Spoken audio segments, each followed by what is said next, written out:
Welcome to Align Sacred Alchemy, a space to share stories to uplift, energize, and spark your awakening in remembering your unique brand of magic.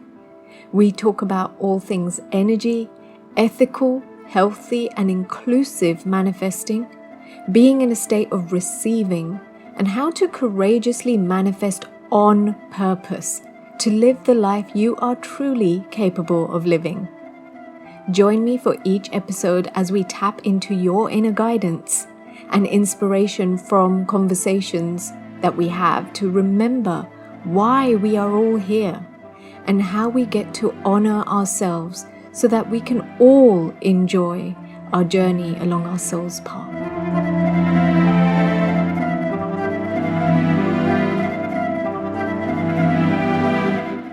Hello and welcome back to this episode of the Aligned Sacred Alchemy podcast, where I'll be taking you through a journey to tune into your soul's path and how it's connected to your unique manifesting style.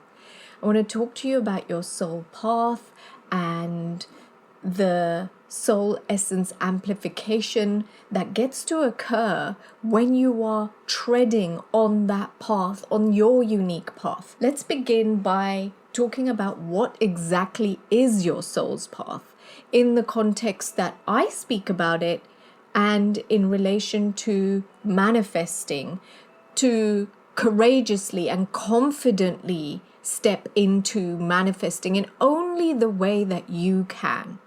So your soul path is, from my perspective, your creative expression of your true soul's essence. It's the intricate tapestry of everything that is unique about you. And that includes your desires, your purpose, your lived experiences, your unique energetic signature and flows, because it's very, very unique for each and every one of us. It includes the lineage you come from, your heritage, what is your background, the culture that you were brought up in, and there's so much more. And as I say this, I really invite you to tune into how much is related to that uniqueness and your own soul's path. And as you do, can you see how when you account for all of these different things about you, it's such an individual thing that there can't possibly be a one-size-fits-all framework for manifesting. There just can't be, because we're so unique. Because we come from different backgrounds, and as a result of our backgrounds, our lineage, our culture, all of those things, we have extremely different lived experiences and therefore a unique way of how we perceive the world, of how we even experience the world, how we experience ourselves in the world, how you show up in the world. And just to further illustrate this, think about the people you grew up with. Okay, your close family members, if you have siblings or cousins or your parents or your caregivers, the people you befriended when you were really little. Think about those people. And conjure up in your mind in this moment one instance of an experience, a shared experience that you had with these people. And I'm willing to bet that if you ask these people their version of that experience, that very same thing that you also went through, that you shared that experience together, that they will come up with a different version of what happened. If you've got siblings, then I'm willing to bet that there are instances that you've shared and experiences that you've shared together, but when you speak about it, when you reminisce about those things, they're different. At least that's the case for me. It's led to lots of heated arguments, debates, and just incredulousness when sometimes I'm hearing back an experience that we all shared from my sisters, and I'm like, hold on a minute. Are you talking about the same thing? And they have those experiences with me when I'm sharing my stories and my version of events and what happened from my perspective. And they're looking at me incredulously thinking, hold on a minute, are you talking about the same thing as we are? So if you could relate to this, I would love to hear from you. It's always so interesting. Hit me up on Instagram, DM me, and send me a DM if you can relate to this. Have you had experiences that when you're sharing about the past, that people who were involved with those experiences are now saying to you, oh, that's not exactly what happened. You're wrong there. No, this is what happened. Or maybe you're the one who's saying, oh, no, that's not how it happened. This is the way it went down. Let me know about that. So when you start putting all of these things together and you start layering all of these bits and pieces together, then you can see that those experiences and the way that you perceive the world, it is related to and directly connected to your unique energy flows, how you're processing that information as it's going on. And that's going to be very different, all right? And this is the reason why I keep talking about stepping into your unique way of embodied and empowered manifesting. Because there is no way that your way is going to be exactly the same as another's. That's my belief anyway. What I believe is that there may be some crossover, there may be some overlap between the frameworks or the processes that you may choose to use in your own framework, of course. And if you're looking for long-term sustainable approaches to creating a manifesting framework that allows you to move beyond the one-hit wonder manifesting, as I call it, which is I've manifested this parking spot or a bottle of perfume, and you're ready to manifest beyond just those small little things. Not that those things are insignificant, but if you're looking to manifest your bigger vision, you need to have a process that allows the sustainability for the longevity. And that process can only come when you step into your unique and embodied way of empowered manifesting. And the good news is that blueprint already exists within you. It just requires activating. And so this is one of the reasons why I keep on talking about stepping into your unique way, because as a collective, we have now outgrown some of the older methods. Have you noticed that within your own manifesting practices, where you're using tools that once worked really, really well, and they may not be working as well for you right now? As I reflect back on my own journey over 15 years ago now, I remember reading The Secret. That's where my journey really began. And how to visualize your dreams, your desires into your physical reality. At that stage in my life, it was working, quote unquote, because it allowed me at that time in my life to unplug from a really dark place, where I was swimming around in these murky waters of feeling as though this was my life and I just needed to accept it, that there was nothing that I could do about it, that I had been dealt a really crappy card and I just had to deal with it. It was this place of powerlessness that I was swimming in back then, of there's nothing that I can do, this is just the way my life is, and I just need to make the best out of a bad situation kind of thing. And so in the early years, for me, knowing about all these tools and about the possibility that just by changing your mindset or just by being a little bit more grateful and all the things that I was learning at that stage of my life allowed me to claw back some of that power that I had outsourced to others.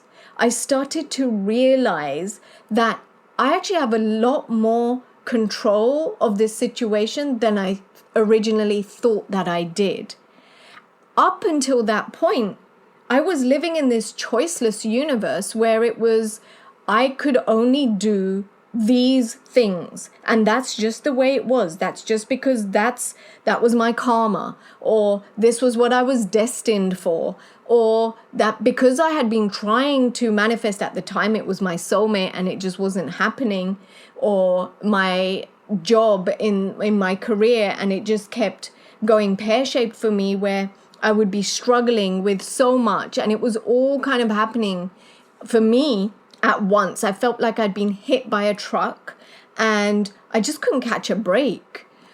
And so it helped me back then to move from that depression and that darkness of there's nothing I can do about this, into sparking a possibility that actually there may be another way out. Even though I didn't necessarily believe in it entirely.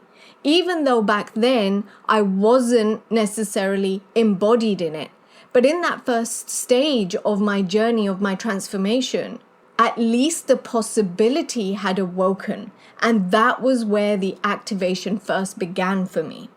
However, as I started to use these tools and I started learning more, as I started training in different modalities and learning, and pieces of the puzzle started to fall in. And I had these tools now, which I was using. I was using affirmations. I was doing the mindset work, and it was shifting. It was shifting. It was helping me in some way. And so I had a little bit of progression. But then I started to hit a plateau.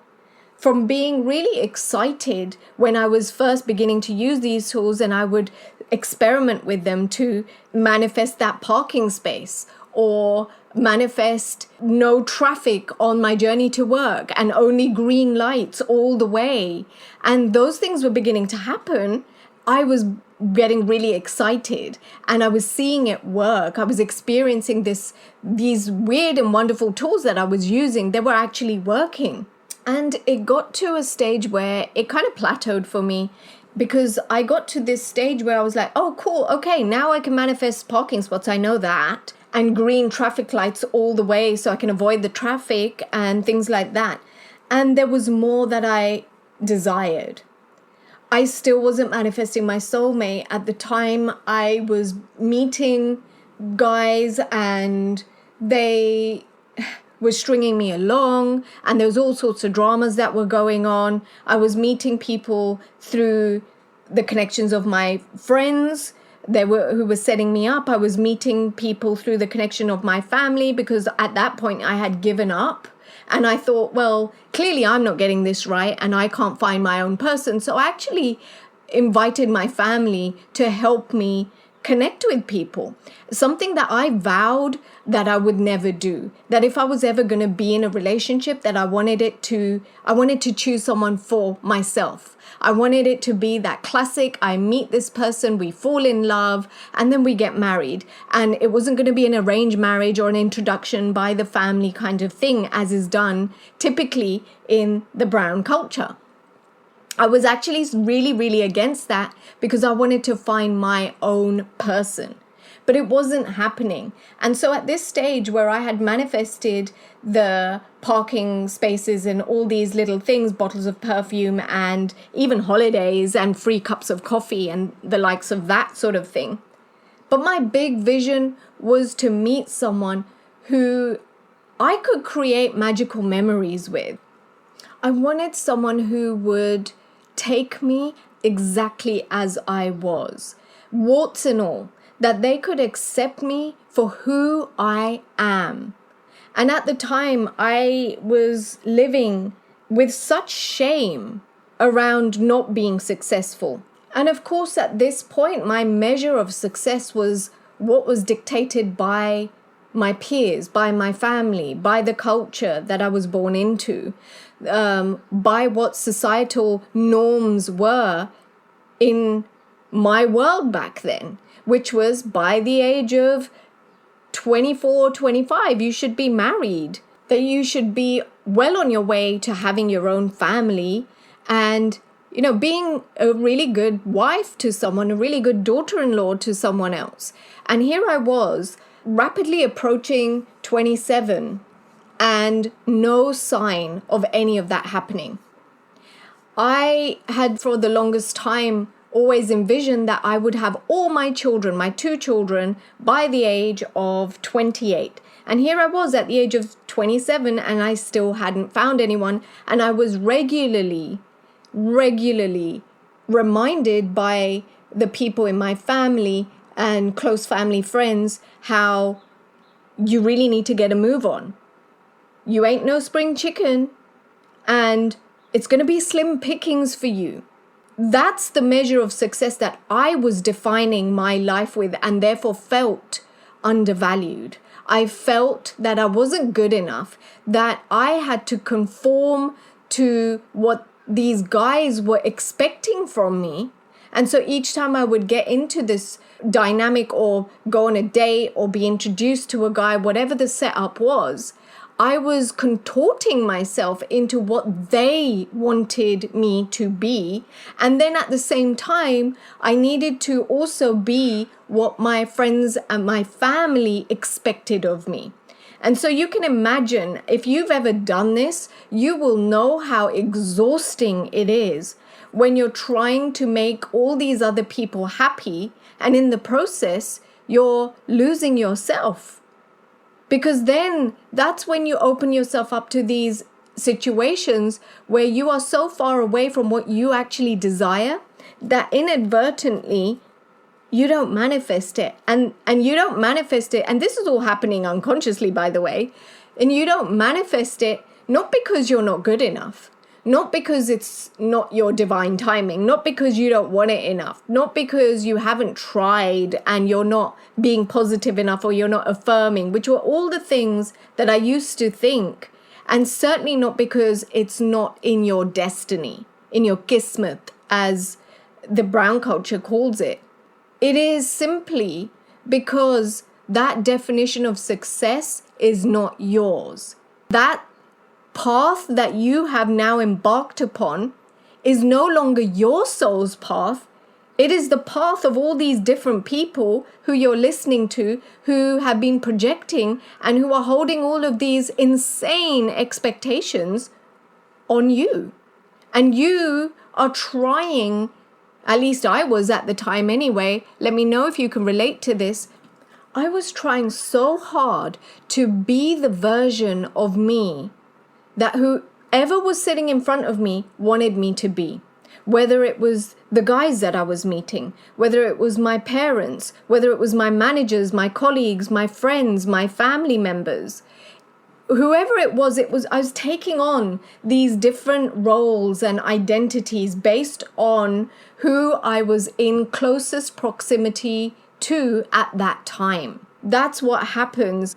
You get locked into using other people's measure of successes or the societal norms and all of these things to create your desires, to set a foundation upon which you are creating your own desires. And here's the thing, if those desires are not really your heartfelt desires, if that's not what you actually want, if you cannot get your energy behind that desire because you're not all in, then good luck. Good luck manifesting that. What changed for me, and this was probably the key change that I had to make, and it was something I wasn't really aware of. I didn't know what I know now at the time.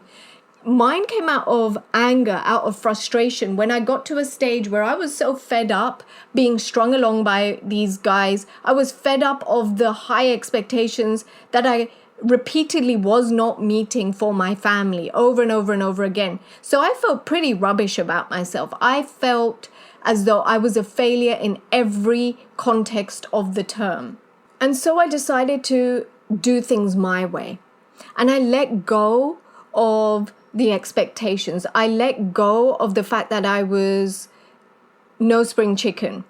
And I resigned myself like, if it's not going to happen, it's not going to happen. But I'm no longer willing to compromise and still be kicked around, still be exploited, still be taken advantage of by everyone and not feel happy from within. That's where things really started to move and shift for me. And at that stage is where I found these tools to be more positive and to the typical standard manifesting practices that most of you will probably have come across at one point of your life or another, and doing the mindset work and doing all of those things until I then reached my next plateau where I'd come out of that. I had manifested my soulmate and now wanted something bigger. Now it was not about the soulmate stuff, but it was something about I wanted more in my life. I wanted more meaning. I knew I was here for bigger, better things. And even though I couldn't quite put my finger on it, I didn't know what that thing was. I just knew there had to be more to life than what I was doing, the daily grind. You know, I had got married. On the outset, it looked like I had ticked all the boxes, and all those measures of success, which I was previously defining myself with, I'd done all of those things. I'd achieved those. I had all the accolades beneath my belt, and I was still intrinsically not happy. I still intrinsically was not fulfilled. And then I started to think there was something wrong with me because I have this beautiful family. I finally managed to get that. We are going traveling. All the things that I wanted to do as a child, I was doing them. And I still was yearning for something more. And that's where I started to really understand my soul's path and really consciously step into following my soul's path. And that's where everything in my life changed. Everything. But what it took for me to move through that transformation and into my breakthrough was not actually the mindset work, the manifesting tool, the standard, the more popular teachings and all of that kind of thing. It was when I started to upgrade the way I was approaching manifesting. And my clients will tell you that when I am teaching them or guiding them through manifesting, I actually don't guide people on how to manifest, really, because manifesting is just such an individual journey. And for it to just be encompassed and umbrellaed under this term that we have created collectively in the spiritual and self-development kind of arena of manifesting, it conjures up this expectation from a lot of us that it means that you just have to think positively. It means you need to change your mindset. It means you need to visualize. It means that you need to maybe do a little bit of healing work. And it's not taking into account that we are in a different energy right now.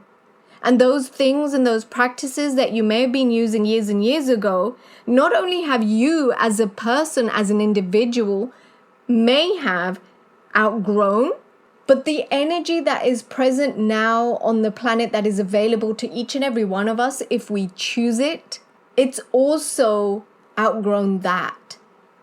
And so if you have been using manifesting tools and practices that in the past have worked for you and worked really well for you, but you're finding it frustrating because either they're not working as well or they're not working to bring in and call in your bigger visions, then it may be because you need to upgrade the way that you're approaching manifesting.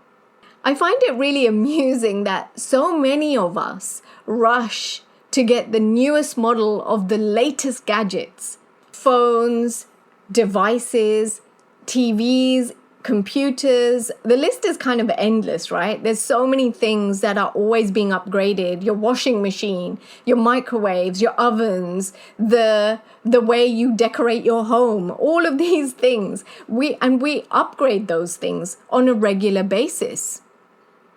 And yet we're reluctant to upgrade ourselves, our desires, the way that we're approaching and we get to manifest and actualize what you really desire. The things that set us up for true success and deep fulfillment, soul level fulfillment in our lives. We're reluctant to upgrade all those things. It's kind of crazy when you think about it, right? When you think about it in that context. As I say this, reflect right now. When was the last time that you actually checked in with your desires? Are they even relevant to you now? Maybe there are things that you once wanted and you really desired, and right now, either they're not a priority in your life or it's not actually relevant to you. You don't want that anymore. I'll tell you a little story. When I first began earning money, the new Audi A1 was out. It was a new car. They'd only released the prototype, and I fell in love with that car. I so desperately wanted that to be my first car that I bought as soon as I had my first paying job. And long story short, back then I had a lot of debts to pay. I came out with a student debt, and so I was focusing on clearing all of that. And in my mind, I thought one day I'm going to have that A1. I really, really want that. And it was on my vision board. I had it. I would wake up every morning and it was right there. I knew exactly what color I wanted, all the gadgets and gizmos within it. I would visualize myself driving it, what it would feel like, what kind of seats, what it would feel like to have the heated seats, which is one of the things that I wanted. And I even went to the showrooms to have a feel, to sit down in a car. You know, all the things that you're taught in manifesting to do. Feel it, go and experience it, and imagine that you are in that reality and all of that kind of stuff. I did it all, and it never happened.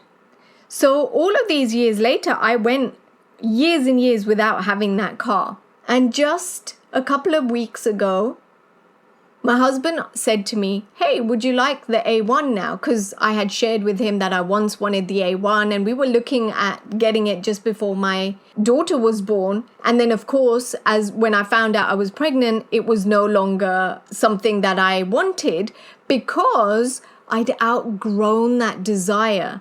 Now I needed a car that had boot space because I had all this stuff I needed to carry for my little girl. For a baby, it needed to be baby friendly. So it needed big spaces. I needed to make sure car seat would fit in there. I needed to make sure that pram would then fit in the boot, and all sorts of if any of you have children or have babysat, you'll know that a small boot is just not practical.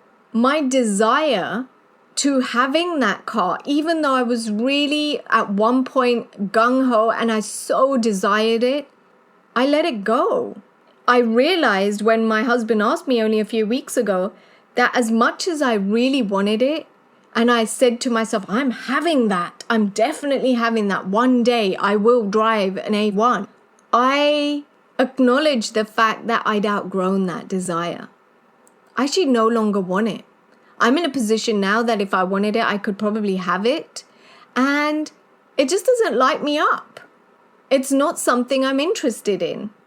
The fact that I actually don't use a car as often as I used to back then. The fact that I'm chauffeur driven now and I much prefer that. Sat loves to drive me around and I'm perfectly okay with being chauffeured around. You know, so much has changed for me. I've evolved as a person. My life has evolved. My lifestyle has evolved. So why wouldn't my desires? And that's really what the crux of it is. Because when you're walking along your soul's path, you will be required to check in with your desires to make sure they're upgraded to where you are in that phase of your journey. Your soul's path is what makes you you because you've trodden that path. It is all the things that you have gone through, you've experienced through your lived experiences I work with many clients that have deviated from their soul's path, and they're trying to manifest some kind of change in their life. These brilliant, very intelligent, and otherwise successful people are mostly doing everything they should be doing to manifest. Everything like I was, as the more popular teachings will tell you. And yet, they still struggle to call in their desires into their physical experience. And many people go their whole lives just dreaming or visualizing what they desire rather than living and experiencing those desires. With all the mindset shifting, the mindset hacks, the healing, the abundance of knowledge about the law of attraction and manifesting out there, why are more people not manifesting what they truly desire? In a nutshell, it's for no other reason other than that they have deviated from their soul's path along the way. How? How do you deviate from your soul's path then? I hear you asking. I usually find that when I'm working with clients, it's connected to your culture and your upbringing, mostly, particularly for people of color. I personally believe that the more popular manifesting teachings don't always honor and account for the cultural barriers of the lived experiences of the people of color. It's all too easy to love and light your way into being more positive. But what about the ties that many of us have to our culture, where we came from, our families, our society, to the bonds that you have or the roles that you play as a person of color in your own communities? They all impact your ability to manifest. And if you're not aware of them, if it's all unconscious, you're not really cognitively aware of all of this stuff that may be going on in the background, it's really easy to slide back into the societal norms that have been designed oftentimes to keep you in a certain pecking order within your community, within that particular collective. And that is where it gets really frustrating for most people. Because even though they may have already done a lot of the healing and the mindset shifting, they may find that they're still spinning their wheels and feeling frustrated because the bigger vision seems to be just out of reach. And if you could relate to this, you're not alone. That just out of reach feeling is that experience of knowing that it's just there, that you can almost feel it, you can almost taste it, you just know it's about to actualize, but it just doesn't. And if you can relate to any of this, then don't worry, you're not alone. So many of us have been brought up to respect and honor our families, our cultures, but how many of us have been taught to honor ourselves as well? And here's another possibility. What if the best way to honor and respect those that you loved, that you cared about, was to honor yourself first and foremost? Because when you go long enough trying to be the good girl or the good boy under the guise of respect and honor for others, under the respect or honor for your family, for your lineage, for your culture, for your heritage, and all the things, it can change who you are at the core of your being. And that is one of the most common ways you get thrown off track from your soul's path. It's what I was saying at the beginning of this podcast, how I got thrown off track and started having one disastrous relationship after another and feeling really frustrated. Because it sends signals to others that it's okay to expect you to bend over backwards just to accommodate their needs, just to satisfy their expectations and meet their expectations of you. And when this pattern has occurred over generations, it becomes normalized behavior. And this is when most people start to create an identity based on this normalized behavior, which is actually really unnatural and not true to your own true soul's essence. And therefore, it's not on your soul's path. And if you happen to be the pattern interrupt, which if you're listening into this podcast, you probably are the pattern interrupt. If you happen to be the pattern interrupt to this pattern, to this normalized behavior in your genetic line, you may find that others become suspicious of your differing viewpoints. And that's either because they stand to benefit from you being the good girl or the good boy, or because they simply aren't aware or even open that there is another possibility outside of what they have been told by their own elders or leaders or the people that they trust. And so over time, this mask that you begin to wear, it solidifies. It becomes your default setting. That's the space from which you start operating more and more from, this unnatural state of being for you, rather than being in true alignment to your own soul's essence and magic. Most of your frustrations, upsets, and disappointments come from operating from a space that is actually not your own identity. Because when you make choices from there, it's usually in order to respect and honor others as opposed to respecting and honoring yourself. And that leads to trying to pretzel yourself into fitting into a mold that was never meant for you, or into a space that you've now outgrown. But you're still trying to force yourself into that space, when deep down you know you've outgrown it.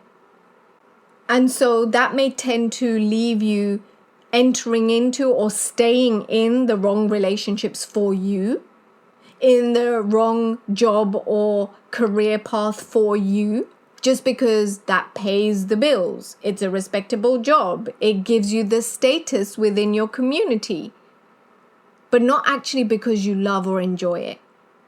Or you stay in those relationships out of respect for others, because you don't want to ruffle people's feathers, because you're thinking about your honor, their honor, you're thinking about the repercussions, mostly for other people. So you stay in those wrong relationships or that wrong career path. Or maybe it's because you feel like an outsider and like you don't fit in. And so it leads you into feeling isolated or misunderstood. And that results in you having your barriers up because you feel misunderstood, or because you have trust issues stemming from when in the past that you've tried to express yourself, and that has led to some form of altercation or disharmony because you have those differing viewpoints, right? Because you're observing things and you're seeing and perceiving things from a very different perspective than maybe your family. And so what happens? You sacrifice your own happiness for the sake of making others happy, trying to meet their expectations of you.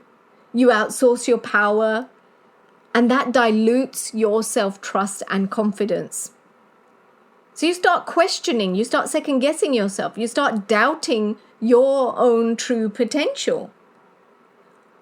If you relate to any of these, if you're like sitting there thinking, oh my God, that's me, I've been doing that. These are all symptoms of being off track from your soul's path. They are the symptoms. They are going to be your key indicators that you are off course. The truth is, it's not your perspective that's wrong or bad or selfish even, because this is something that I hear a lot from clients is, but isn't that being selfish? Well, in a way, yes, it is. But selfish in the context of how we perceive selfishness as a collective, it's not that. It's different. It's just that your perspective is different, and you may just see a different possibility than your family or your cultural heritage or values or lineage. And that difference can ruffle people's feathers. So if you're not connected to your own soul's path and essence, then you're setting yourself up for being easily influenced and impacted by the people around you. And that is the reason why so many intelligent and brilliant people who have so much to offer the world and are capable of so much more in their lives shrink themselves and settle for mediocre. What's the solution to that? It's quite simple. Reconnecting to your soul's path. Your soul's path is only ever going to become clear to you when you connect to your true soul's essence. And the essence of your soul only reveals itself when you start to shed all those masks that you've hidden behind, those layers of identities that aren't even yours to begin with, those layers of masks that you may have inherited in life in an attempt to uphold the family or the cultural values or the respect of the family or the honor of the family. Those masks that you've hidden behind which steer you off track from your own soul's path, purpose, and true essence.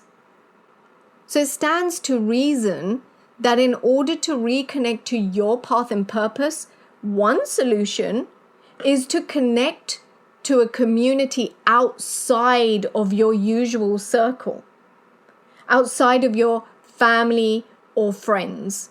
And this does not mean that you need to cut people off entirely. A lot of people think that's what it means, but that's not necessarily what it means. Of course, if it's healthy, if it's required, then yes, absolutely, maybe create space from those people. But it doesn't mean you have to. It simply means that you get to connect to another community where you have a safe space to build and express your own identity. Because this community, they don't know who you are. They don't know your background. They don't have a frame of reference for who you were in the past. So you get a clean slate to create from. You get to have some breathing room to center back to yourself and your own soul's path. And then you can start to do, be, and have all the things that are currently being prevented by you operating from this space or this identity or this mask that has been assigned to you that isn't really truly your soul's essence, and therefore it's taking you off your soul's path. And if you're listening to this podcast and you're thinking, how on earth do I do that? Maybe you're struggling to connect to your soul's path. Maybe you don't know what that means. I'm not going to glamorize it by saying that all you need to do is this magic healing or this one mindset hack and everything falls back into place. Because this is an ongoing journey if you wish to create the lasting and sustainable change. The good news is, as I said before, all the information you need is already encoded within your very DNA. You are the one with the keys to unlock it. So it's not a case of how can I access more information to learn what my soul path or purpose is.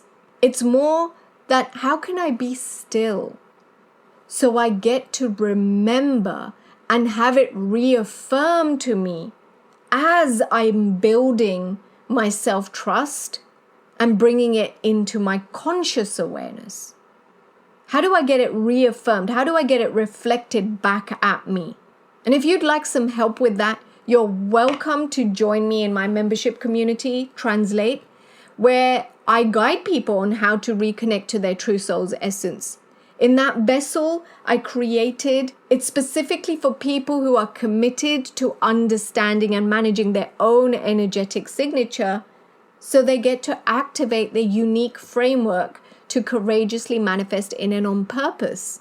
I specifically created this container as a collective of consciously collaborative individuals so that you get to connect to a community outside of your usual one, where it is safe and you do get nourished. Your soul, it's soul nourishment as you learn how to set a solid foundation for your unique manifesting framework. So if that's something that appeals to you and you're thinking, I would really love that, then go check it out. Go to my website, www.divinesacredsoul.com, and check out Translate.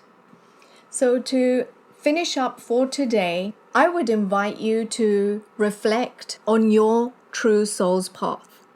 What symptoms are showing up in your life that are indicating that you've been thrown off track? Are you feeling frustrated? Are you feeling dissatisfied with what you're doing? Are you feeling resentful, bitter? Are you spinning your wheels because you're doing all the things that the manifesting world or the standard manifesting practices have been teaching you, and you're still stuck? You're still unable to manifest and actualize your bigger vision? Because if this is describing you, if any of this resonates, that's just those symptoms, remember? It's information that you get to have. And once you have that information, you bring it into your cognitive awareness, then you get to reclaim that power. The power that you've been outsourcing for most of your life. You get to claim that back. And once you've reclaimed that, then you can access your soul's essence and embark on your true soul's path. If this episode is speaking to your soul, if you see yourself in any of this, and if you've had insights, light bulb moments, and awarenesses, I would love to hear from you. So reach out to me on Instagram, DM me, let me know what's going on for you, what's popping. Let me know what you enjoyed the most. And if you feel that it has inspired you in some way, and you know someone in your life that you deeply care about, that you love, and you know could use a little bit of inspiration, then do reshare. And finally, if you love this content, then subscribe and you'll be informed of when the next episodes are going to be dropping. Until next time, take care as you courageously step into manifesting in and on purpose.